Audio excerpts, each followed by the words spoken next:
Hi everybody and welcome back to my channel. I just want to start this video off by saying this is not going to be about makeup, cosmetics, or anything beauty related. So we are focusing on the very sensitive and deep topic of infertility. So if you do not want to hear about this, please feel free to click away.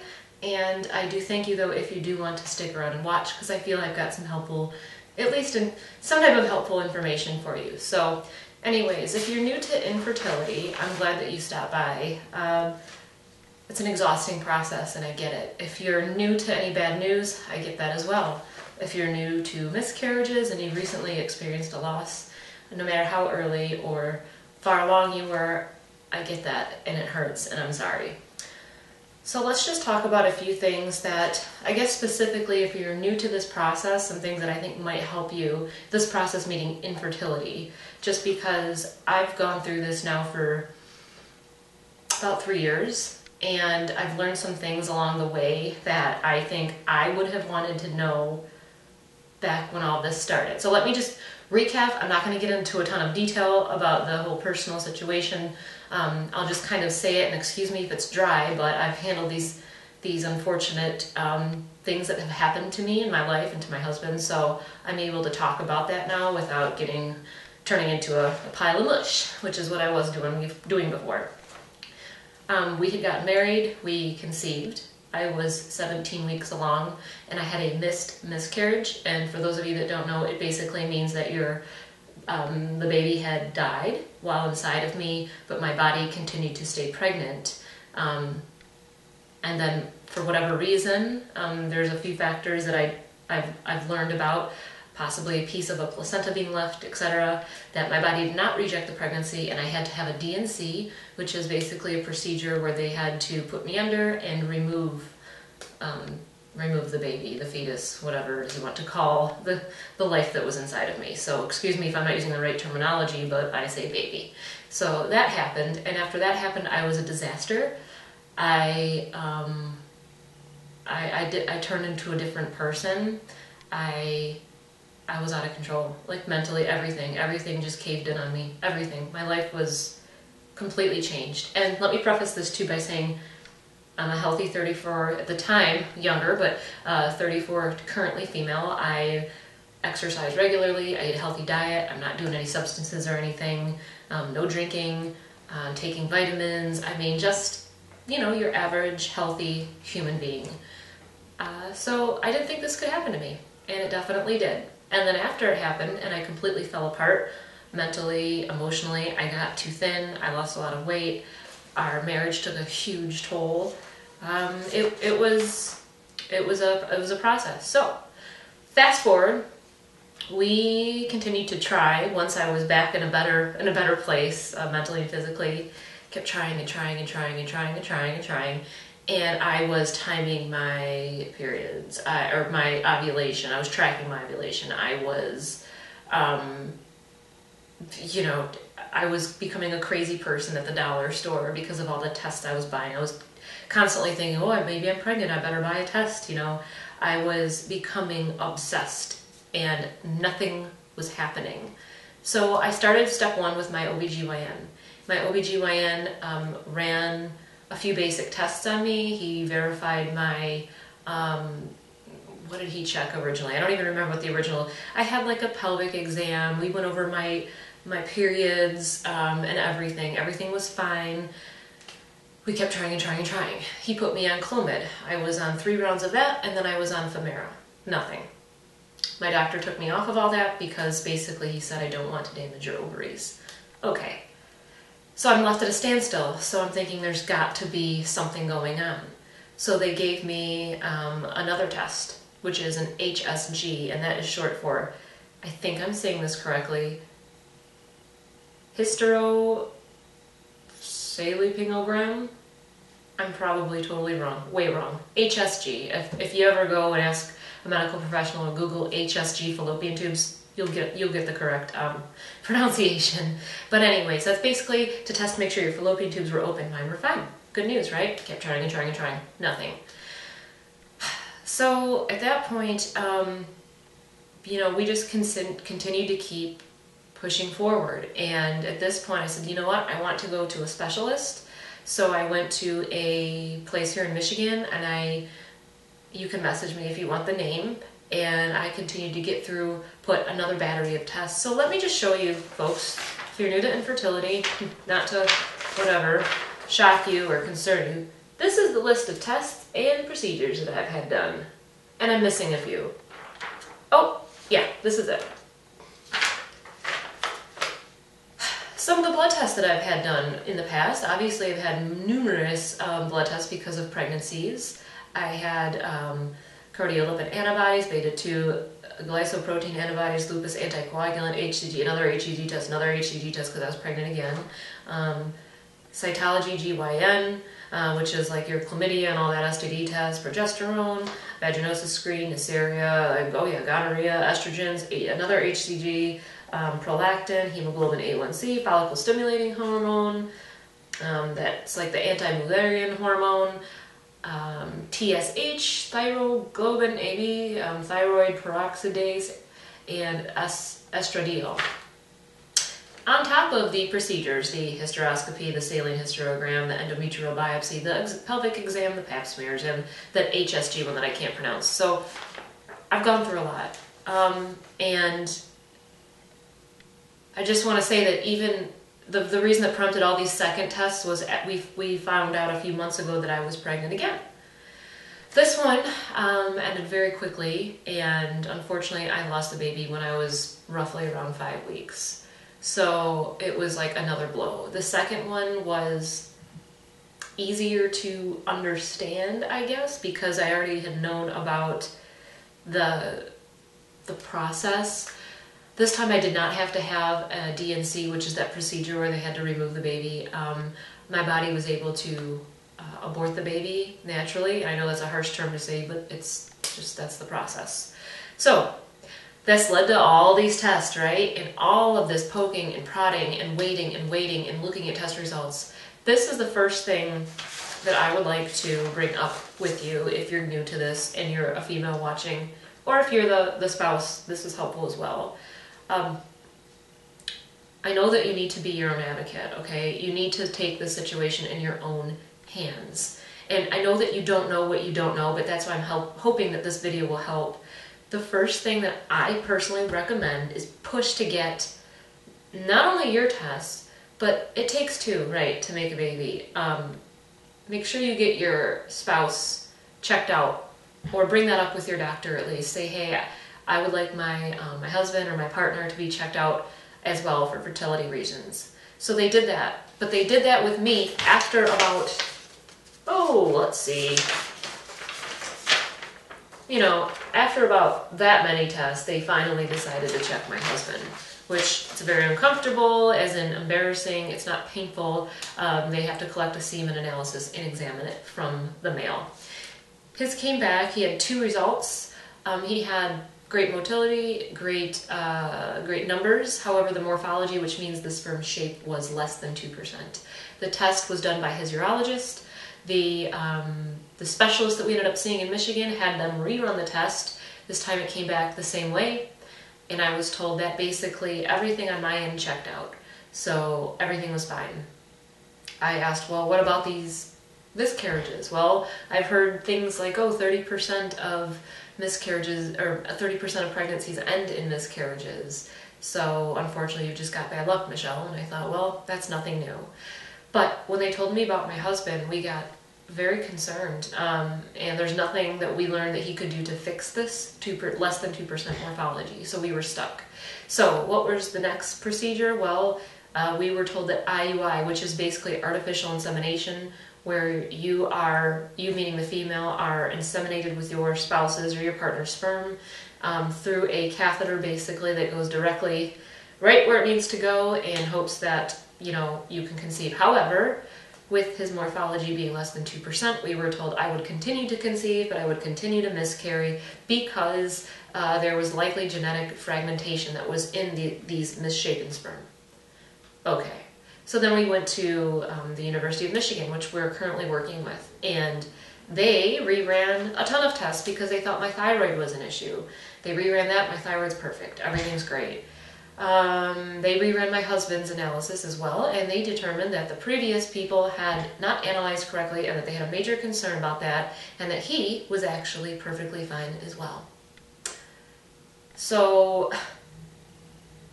we're like throwing our hands up in the air, like here we hear one thing, now we're hearing another. We're both apparently healthy. What is going on? So we meaning I just had my last test, which was the endometrial biopsy, and we both had, and I think I could be wrong, it's called karyotype or karyotype testing, which basically means they are looking for any chromosomal oddities or problems that may result in us having continued miscarriages. I've read anywhere from 3 to 5% of the population has this. It does not mean you're genetically, messed up. It just means that you have the potential to pass along either an extra, or I think, don't quote me on this, an extra or not enough chromosomes, resulting in a miscarriage, but that you will eventually have a healthy baby. Again, it's how many punches do you want to take on this? So that's where we're at, and it's a process. And I think some of the things that I'd like to share to help: get a copy of your medical records for each test, for each office visit. I don't care where you go, get your records. I don't care what kind of hassle they put you through. At the end of your appointment or whenever you get the results, go to the office or make a call and get a copy. It's a nightmare trying to get, when you go to doctor, to specialist, to another doctor, trying to communicate with everybody. A lot of doctors, for whatever reason, give you a hard time about releasing your records to another specialist. I don't understand it. To me, it's very wrong. They're our records, it's our body, it's my test. Like, I want my records, so get your records. I cannot stress that enough. I know there's HIPAA laws, so make sure you follow the process. They'll have you sign away saying, yep, I need my records. But get a physical copy of your records from every single place that you go. You'll save yourself a headache.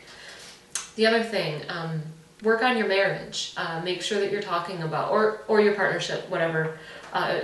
This is a two-way street. We both grieve in different ways. My husband was totally different the way he grieved. I was different the way that I grieved. Do what you need to do to figure out how you can communicate with your spouse. And, whether that's talking to a professional, whether that's having, weekly sit-downs, kind of a cheesy thing, whatever you need to do, you need to figure that out. Because let me tell you what, infertility will take a toll on your marriage, or your partnership, or your friendship, whatever kind of relationship you have. And if you're not ready for it, it can be detrimental. Marriages and relationships end over this type of thing, and they end easy because this is so painful. So make sure you take care of that. Take care of yourself, take care of your partner, and, talk about it. So, okay, we've got the medical record, we've got the communication thing, taking ownership of your situation, being your own advocate. Familiarize yourself with the current situation that you're in. For example, with the morphology issue that we found out, I was all over researching. I was talking, I was on messaging, on forums, I was asking questions to doctors. If it helps you to record on your phone while you're at the doctor, do that, because you're going to hear a lot of information from different sources, and it's hard to keep that all straight. Don't be afraid to ask questions. I know that you've heard this before. But for example, here's something that I wish I would have asked. I've already done this test twice. What is the reason for running this test again? My test came back fine the first time. Why are we redoing this? Is there a certain time frame? What are the reasons for that? Is there something I should be concerned about? Etc., etc., etc. The reason I'm saying this is from a financial perspective also. This has cost us thousands. Thousands and thousands and thousands. And guess what? We're still in the same place. So make sure you're understanding why you're doing the things that you're being asked to do, the things that they want you to do. And is there a real reason? Another example would be, for me, this karyotype testing for my genetics and for my husband's. They're doing both of us. So let's say something does come back, right? Let's say something does come back wrong. I can't fix it, neither can he. Okay, so what is it? What's the point of doing that? And if the answer is, well, that way you can do IVF, and if we can pick a good, egg and a good sperm, well, that's great. Then why don't we wait till we get to that point? why are we doing this test now? Ask that question. And if they say, well, we find that it provides closure, do you need that closure? Ask that to yourself. That's not for them to tell you. I'm a big proponent of that. What labs are you working with? So the labs that we were getting my husband's analysis done are different than the ones that U of M use. 2 different results, 2 different labs. Do your research on that. The other thing, especially when it comes, and I keep going back to this analysis, are you interpreting these results with a human eye? Here's why I ask. In the case of sperm morphology, they interpret it with their human eye. So one doctor is saying that the other staff wasn't trained, and that most likely the reason that they were giving such poor results to people was that they were being told they need to go to a different level of care, i.e. IVF, meaning IVF I should say. That conveniently costs 20 grand-ish, give or take a few grand or 10 grand. So that's very convenient that they're going to interpret your results poorly, that way you can spend all this money. I find that disgusting. The other thing I find quite disgusting is that after all of these analysis and results about my husband, we were full steam ahead with the sperm donor because we were told that I basically could not ever conceive with his sperm. So the next doctor tells us that's all crap and that his results are good. So it makes me sick. To me, it's unethical. And it brings me back to this be your own advocate, but how can you don't know what you don't know. So I'm hoping that by this video, please ask those questions. Please ask, how did you interpret that? Did a human interpret this? If I were to go to a different lab, is that an option? Let's try that out. You know, before making these life-changing, expensive decisions, ask these questions. Asking questions is free. And back to the other thing too, I'm kind of backtracking, but make sure you're asking, why are you continuing to examine me before you have even looked at my partner? Why? And it's nothing to be mad about when you're asking. I'm mad about it now, but I'm the one saying, you know, you should bring this up firsthand. Say, okay, before we go any further, I would like my husband or my spouse or my wife, I want her to be examined also. It takes 2. And hopefully maybe that could nip something in the bud quicker and prevent one person from going to the nth degree with tests when the problem has, you know, stemmed from the first individual. Yeah, so get a second opinion. The other thing I'd like to talk about is doing your own research. I know many of you people experiencing infertility have relied on Dr. Google, and I think it's great to research. However, it can really consume your life. And I'm telling you this from a very personal perspective, to the fact that I get test results uploaded into my patient portal every other week or so, on top of the fact that I have a monthly reminder that we're failing at whatever we're doing and not conceiving. And these results can get incredibly discouraging. They can put things in your head that you don't want to be there. They can give you anxiety. They can make you think, I mean, you go from thinking you're normal, that this is okay, to you might as well throw in the towel and jump off a cliff because you're jacked. Like this level is high, it's above average, this is the whole reason it's happening, there's no cure for it, what are you going to do? You can't afford IVF and you can't afford to adopt and you're stuck. So you can get yourself really trapped in like that, and it's a scary place to be in. So as much as I'm advocating that you do your own research, do it responsibly. I've actually talked with some of the social workers at U of M because it was starting to affect me so bad, to the point where, you know, my heart's racing, it's ruining my day, I'm having a hard time focusing. I think that, you know, and then working on top of it, trying to maintain that happy, you know, positive, confident person, being that person that I normally am, it's such a struggle and it's exhausting. So do that, use Dr. Google responsibly. My opinion, what works for me is to set time limits. I get 10 minutes a day, whatever works for you, 10 minutes a day, pick your top 2 or 3 sites, just go to town, Google away, go on your forums, do whatever you need to do. But that's it, shut it down. Shut it down after that. I'm telling you, you will save yourself some craziness up here. The other thing is have a good positive release for that. So after your 10 or 15 minutes, make sure that you do it during a time that you're able to take a walk, that you're able to pet your cat, that you're able to cook or knit, or I don't know, whatever your outlet is, whatever it is, make sure that you have your window next to something that's a good outlet, because it's easy to get sucked into this. It's a horrible process. Horrible. Your support system. So I'd recommend getting on either forums, or there are infertility support groups, and getting around people that get it. Because unfortunately, if you try to describe this to most of your, I'm assuming most of your coworkers, or maybe your friends or your family that haven't gone through this, you'll get responses like, go on a vacation, just relax, it'll happen. Eat pineapple, or don't eat pineapple, or don't wear I heard this, don't wear high heels, that's why you miscarried. Oh, you weren't that far along anyway. You'll hear the most horrible things from people that really they don't mean to be horrible at all.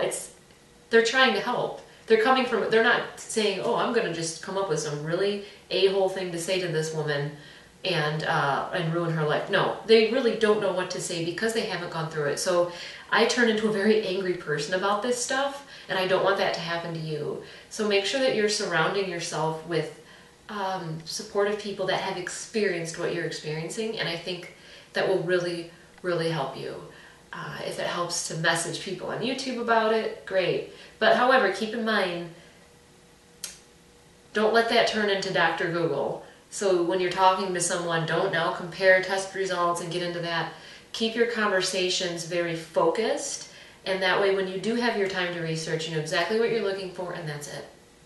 So I really do think that's a huge, huge thing, though, is finding support for with people that know what you're going through, exactly what you're going through. So basically, those are my, my tips for dealing with infertility. Kind of to recap, I told you how we had a miscarriage at 17 weeks. I recently miscarried again. I'm waiting on my endometrial biopsy result, as well as our genetic testing. So I will keep you updated on that, and I do want to let you know, if you have any questions about the endometrial biopsy, let me know. There's a lot of scary information out there on YouTube. There's a lot of scary information on the internet, and if you like, maybe I'll make a separate video about my experience with it, to at least alleviate some of the anxiety and to perhaps give you some suggestions that might make it easier. So I do want to thank you so much for watching, and again, if you're going through infertility and this is new to you, you're definitely not alone, and you have a huge support here. Not just me, obviously, this channel, but on YouTube. There's a lot of really helpful people. And hey, if you have questions, please feel free to let me know. I hope I wasn't too much of a Debbie Downer, but I really do want you to be informed and to don't do the same things that I did, because you can save yourself a lot of grief up here.